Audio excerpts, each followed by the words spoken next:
Bonjour à vous, eh bien nous voici pour cette dernière journée du DES-EM en certification nationale expert assurance maritime édition 2021 au chantier d'Ettori Marine sur la zone de Marépolis à la Seine-sur-Mer, concessionnaire Jeannot qui nous accueille pour la mise en pratique d'un plan de sonde Cardinal dans le cadre bien de recherche métrologique de phénomènes osmotiques.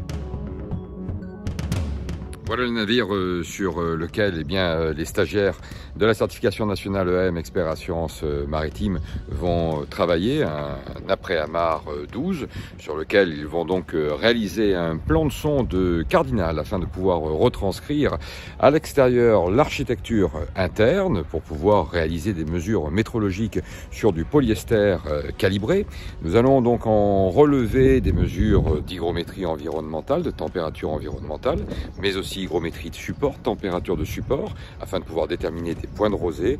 Puis nous allons métrologiquement mesurer la charge d'humidité de la matrice gel cotique et du GRP en deep et shallow à l'aide d'un sobride. Pour terminer, nous relèverons des mesures de durométrie de la matrice gel cotique afin d'apprécier la stabilité de cet élément de revêtement. Voilà le déroulement. Ouais, c'est bon, repose là. Ouais. Laisse là et nous on va la tracer, on fera celle à l'opposé, c'est-à-dire sur tribord. Tu la laisses là? Ouais. Et là, est-ce qu'on peut faire déjà, on peut tirer un par rapport Ben, vous tracez là. Dites-moi juste sur bâbord ou tribord. Et mesurez si vous avez la possibilité la distance entre les deux varangues vers l'avant là pour que quelqu'un ait une bonne idée.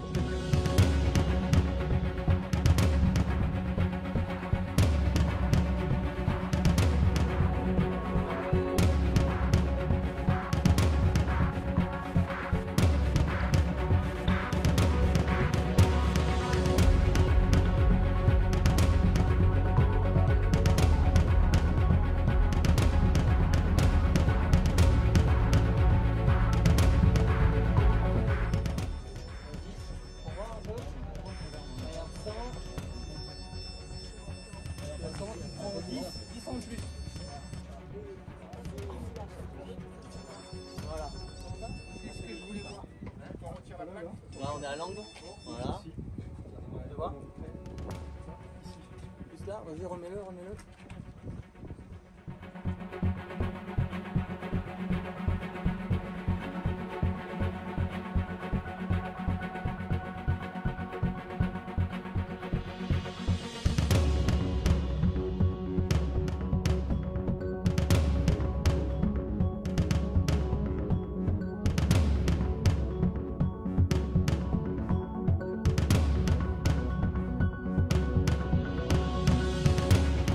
Si ta zone fait par exemple 1 mètre, tu prends la moitié, et ça va te donner la moitié, tu vas pouvoir faire un premier point. Le premier point, non, parce que justement le principe c'est de ne pas prendre dans du renforcé, mais dans du ventre.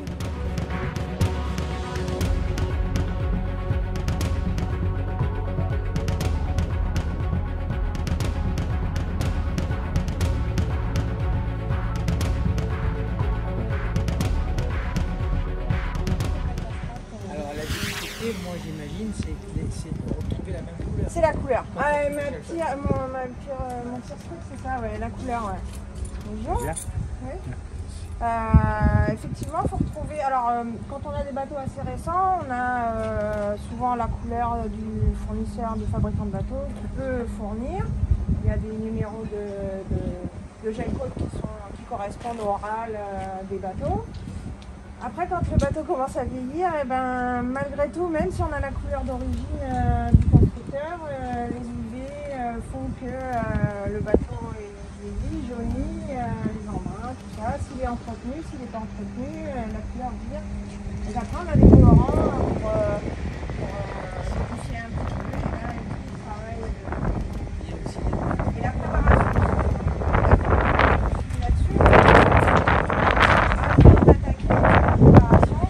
Si vous ne préparez pas la surface alentour, vous aurez forcément un halo qui va se dessiner gros, proche, blanc sur blanc. Quand vous allez commencer à foncer pour faire le brillant, vous allez commencer à avoir avoir le halo de la crasse en fait que vous avez incrusté à l'intérieur sous le gel coat qui va se deviner. Et là, c'est pas très rattrapable. Donc il faut bien préparer la surface, penser fin, limite poliché hein, au départ, bien faire propre, retrouver la couleur qu'on va retrouver en dessous, sous la crasse et sous les UV, sous le farinage. Voilà. Et après, vous pouvez envoyer votre gel coat bien préparé, bien foncé à la base et après, vous trouvez la bonne couleur. Des fois, on s'y reprend plusieurs fois. Le bon coloris et que vous commandez du gel coat, souvent, moi, quand je demande à faire fabriquer un gel coat, ça va être par pot de 5 kg. Donc tout de suite, ça vous coûte un œil pour faire une petite réparation. Donc il vaut mieux perdre un peu de temps. Vous prenez 1 heure et demie pour chercher la couleur. Donc vous faites des tests sur un endroit propre que vous avez déjà préparé. Vous cherchez un peu la couleur avec des trous blancs, avec des trous bleus, et des trous jaunes. Et il faut ajuster après. Les bateaux tout neufs qui arrivent, ils ont beaucoup de défauts.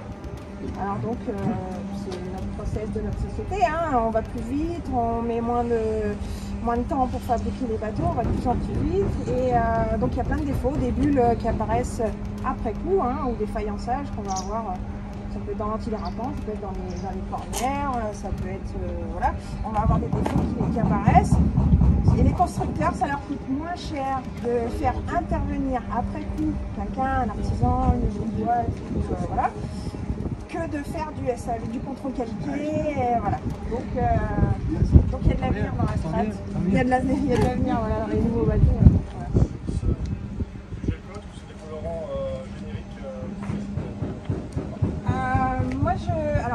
Moi ici je vais chez Mécanoplast à l'Arco. Je me fournis beaucoup chez eux, donc en général c'est des colorants universels, ils appellent ça. Mais je ne vais pas par exemple chez Weldom acheter un colorant universel. J'ai fait au début, j'ai fait des bêtises aussi au début. C'est des colorants qui se mélangent dans les peintures Weldom, de maison ou quoi, peut-être ça se mélange très bien. Et moi j'ai souvent des petits grumeaux en fait qui restent et qui se mélangent pas bien au gel coat, donc je pense qu'ils ne sont pas adaptés. Et quand je vais chez mon fournisseur, et c'est des colorants qui sont adaptés au gel coat. Voilà.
Température C4.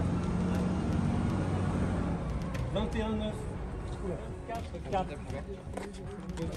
A5, 24, 4. A5, 24, 4.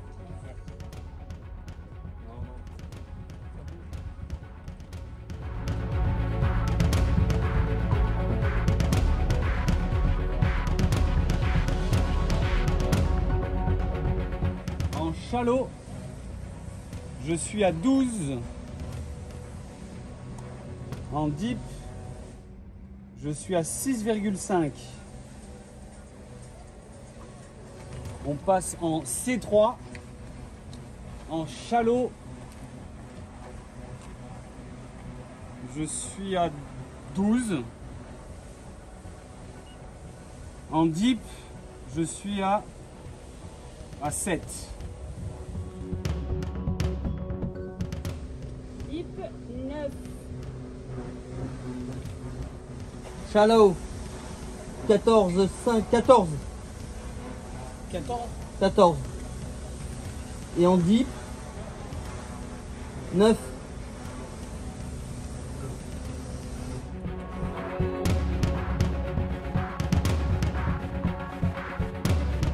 5, température en C5, 21,2.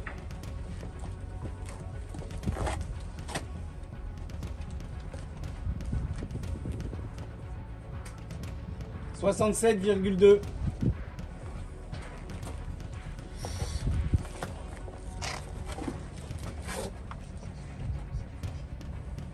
Sovereign, Shallow, 16,8. Deep, 10.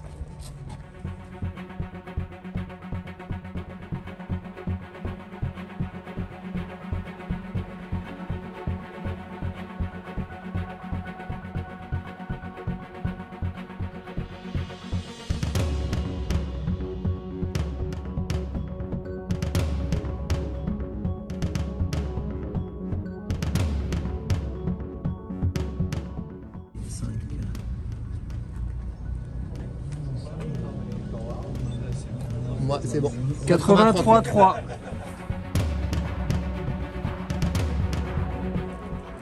Voilà, tu pousses, tu plaques, c'est bon. 81,9.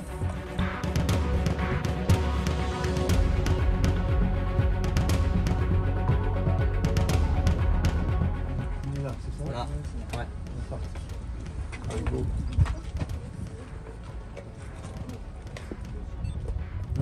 80,5.